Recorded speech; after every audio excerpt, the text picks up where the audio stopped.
Hi everyone, ನಾನು ನಿಮ್ಮ ಕನ್ನಡ ಕೋರಿ ಪ್ರೇಮ. ನನ್ನ ಯೂಟ್ಯೂಬ್ ಚಾನಲ್ಗೆ ನಿಮ್ಮೆಲ್ಲರಿಗೂ ಪ್ರೀತಿಯ ಸ್ವಾಗತ. ವೀಕ್ಷಕರೇ, ನಾನಿವತ್ತು ತುಂಬ ರುಚಿಯಾದ ಆರೋಗ್ಯಕ್ಕೆ ಒಳ್ಳೆಯದಾದಂತಹ ನುಗ್ಗೆಕಾಯಿ ಸೂಪ್ನ ಯಾವ ರೀತಿ ಮಾಡೋದು ಅಂತ ಹೇಳ್ಕೊಡ್ತೀನಿ, ಬನ್ನಿ.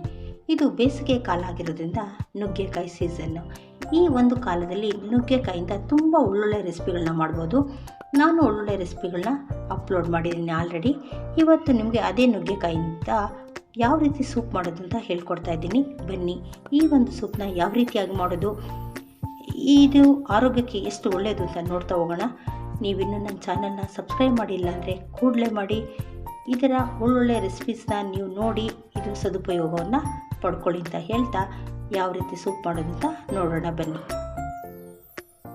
ನೋಡಿ, ಈ ನುಗ್ಗೆಕಾಯಿ ಸೂಪ್ನ ಯಾವ ರೀತಿ ಮಾಡೋದು ಅಂತ ನೋಡೋಣ. ಮೊದಲಿಗೆ ನಾನು 1/4 kg ನುಗ್ಗೆಕಾಯಿನ ತೊಗೊಂಡಿದ್ದೀನಿ. ಈ ರೀತಿ ಚಿಕ್ಕ ಚಿಕ್ಕ ಸೈಜಲ್ಲಿ ಕಟ್ ಮಾಡಿಟ್ಕೊಳ್ಳಿ.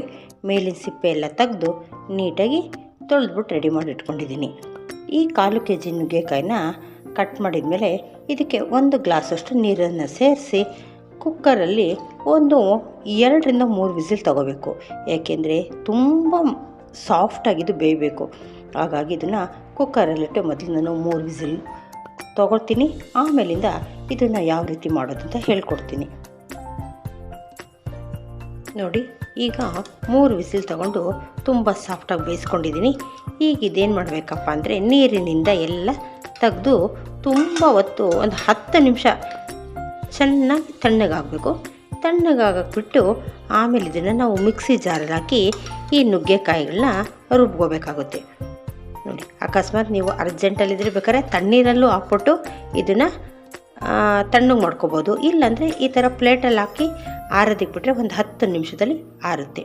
10 ನಿಮಿಷದಲ್ಲಿ ಆರಿದ ಮೇಲೆ ಇದನ್ನು ಜಾರಲ್ಲಿ ಹಾಕೊಂಡು ನೀಟಾಗಿ ರುಬ್ಬಿಟ್ಟು ಇದನ್ನು ಫಿಲ್ಟರ್ ಮಾಡ್ಕೊಳ್ಬೇಕು. ಆಮೇಲೆ ಇದು ಹಾರ್ಕೊಳ್ಳಿ, ಆಮೇಲಿಂದ ಇದನ್ನು ರುಬ್ಕೊಳ್ಳೋಣ. ನೋಡಿ, ಈ ನುಗ್ಗೆಕಾಯಿ ಎಲ್ಲ ಚೆನ್ನಾಗಿ ಹಾರ್ಕೊಂಡಿದೆ. ಇದನ್ನು ನಾನೀಗ ಜಾರಲ್ಲಿ ಹಾಕ್ಕೊಂಡಿದ್ದೀನಿ.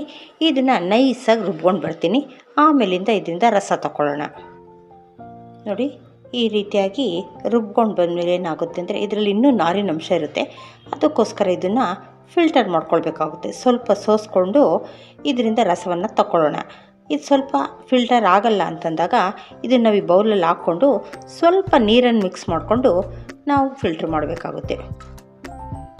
ನೋಡಿ, ಇದಕ್ಕೆ ಸ್ವಲ್ಪ ನೀರು ಹಾಕಿ ಇದ್ರೊಳಗೆ ಹಾಕ್ಕೊಳ್ಳೋಣ. ಆಮೇಲೆ ಫಿಲ್ಟ್ರ್ ಮಾಡೆಲ್ಲ ತಗೊಳ್ಳೋಣ. ನೋಡಿ, ನಾವು ಬೇಯಿಸಿರೋಂಥ ಕಟ್ಟನ್ನು ಇದರಲ್ಲಿ ಹಾಕಿ ಎಲ್ಲ ಮಿಕ್ಸ್ ಮಾಡಿದ್ದೀನಿ. ಜಾರಿಂದ ಎಲ್ಲ ತೆಗೆದಿದ್ದೀನಿ.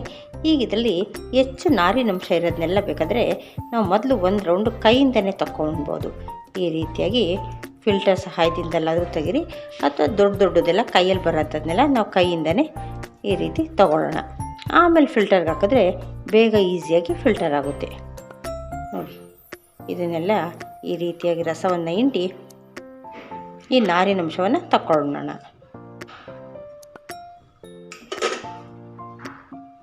ನೋಡಿ, ಈ ರೀತಿ ಇಷ್ಟು ದೊಡ್ಡದೆಲ್ಲ ತೆಗೆದಾದ್ಮೇಲೆ ಉಳಿದಿರೋಂಥದ್ದನ್ನು ಫಿಲ್ಟರೇ ಮಾಡ್ಬೋದು.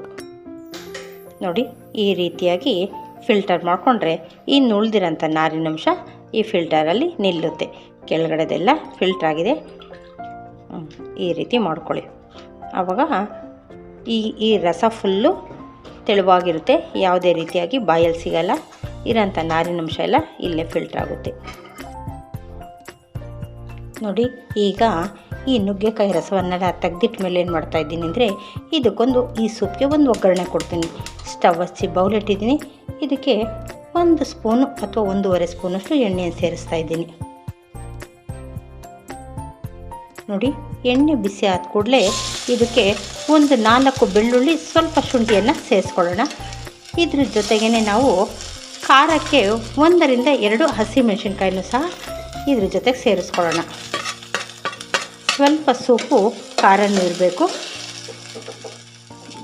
ಜೊತೆಗೆ ಈ ಶುಂಠಿ, ಬೆಳ್ಳುಳ್ಳಿ, ಹಸಿಮೆಣಸಿನ್ಕಾಯಿ ಎಲ್ಲವೂ ಸ್ವಲ್ಪ ಎಣ್ಣೆಯಲ್ಲಿ ಫ್ರೈ ಆಗಬೇಕು. ಏಕೆಂದರೆ ಮೆಣಸಿನ್ಕಾಯಿ ಒಗ್ಗರಣೆಲಿ ಹಾಕೋದ್ರಿಂದ ಅದ್ರ ಖಾರನೂ ಸ್ವಲ್ಪ ಕಡಿಮೆ ಆಗುತ್ತೆ. ಜೊತೆಗೆ ಸ್ವಲ್ಪ ಅರಿಶಿಣ ಪುಡಿಯನ್ನು ಸಹ ನಾವು ಸೇರಿಸ್ಕೊಳ್ಬೇಕಾಗುತ್ತೆ. 1/4 ಚಮಚಕ್ಕಿಂತ ಕಡಿಮೆ ಅರಿಶಿಣ ಪುಡಿಯನ್ನು ಸೇರಿಸ್ರಿ.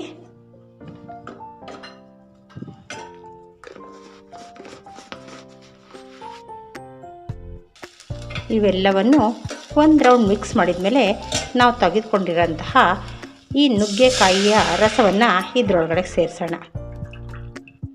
ರಸ ಇದ್ರಲ್ಲಿ ಹಾಕಿದ ನಾವು ಇದನ್ನು ಇದ್ರ ಜೊತೆಗೆ ಸ್ವಲ್ಪ ಪೆಪ್ಪರ್ ಪೌಡರ್ನು ಸಹ, ಸೂಪಿಗೆ ಟೇಸ್ಟ್ ಕೊಡೋದೆ ಜೀರಿಗೆ ಮತ್ತು ಮೆಣಸಿನ ಪೌಡರು ಅವೆರಡನ್ನೂ ಸಹ ಕುಟ್ಟಿ ಪುಡಿ ಮಾಡಿ ಇಟ್ಕೊಂಡಿದ್ದೀನಿ. ಆ ಪೌಡರ್ನು ಸಹ ನಾನು ಇದಕ್ಕೆ ಸೇರಿಸ್ತಾ ಇದ್ದೀನಿ.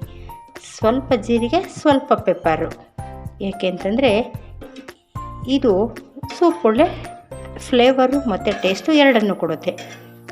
ಈಗ ಇದಕ್ಕೆ ರುಚಿಗೆ ತಕ್ಕಷ್ಟು ಉಪ್ಪನ್ನು ಹಾಕಿ ಚೆನ್ನಾಗಿ ಒಂದು 5 ನಿಮಿಷಗಳ ಕಾಲ ಒಂದು ಕುದಿ ಬರೋವರೆಗೂ ಇದನ್ನು ನಾವು ಬಿಸಿ ಮಾಡ್ಕೊಳ್ಬೇಕಾಗುತ್ತೆ. ಈಗ ರುಚಿಗೆ ತಕ್ಕಷ್ಟು ಉಪ್ಪನ್ನು ಸೇರಿಸೋಣ.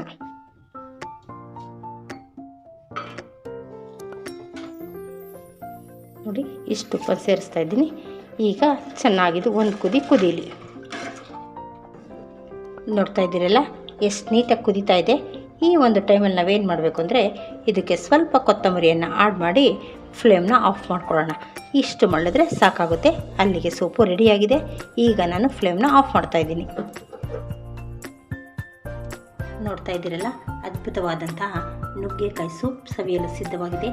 ನೋಡಿ, ಈಗ ನೋಡ್ತಾ ಇದ್ರೇ ಇದ್ರ ಫ್ಲೇವರು ಘಮ ಅಂತ ಬರ್ತಾಯಿದೆ. ನುಗ್ಗೆಕಾಯಿ ಸ್ಮೆಲ್ಲು ಜೊತೆಗೆ ಪೆಪ್ಪರ್ ಸ್ಮೆಲ್ಲು, ತುಂಬ ಒಳ್ಳೆಯದಾದಂಥ ಸೂಪ್ ಇದು. ಈ ಒಂದು ಸೂಪ್ನ ನೀವು ಜ್ವರ ಬಂದಾಗ ಅಥವಾ ಶೀತ ಆಗಿದ್ದಾಗ ಈ ಥರ ಸೂಪ್ ಮಾಡ್ಕೊಂಡು ಕುಡೀರಿ. ನಿಮಗೆ ಆ ಜ್ವರ ಶೀತ ಸಹ ಕಡಿಮೆ ಆಗುತ್ತೆ. ಆರೋಗ್ಯಕ್ಕೆ ತುಂಬ ಒಳ್ಳೆಯದಾದ ಸೂಪ್ ಇದು. ಅದಕ್ಕೆ ನಿಮ್ಮೆಲ್ರಿಗೂ ಈ ಒಂದು ಸೂಪ್ ಇಷ್ಟ ಆಗಿದೆ ಅಂತ ಭಾವಿಸಿದ್ದೀನಿ. ನೀವು ಒಮ್ಮೆ ಟ್ರೈ ಮಾಡಿ ಇದ್ರ ರುಚಿ ಹೇಗಿತ್ತು ಅಂತ ತಪ್ಪದೆ ಹೇಳಿ. Thank you.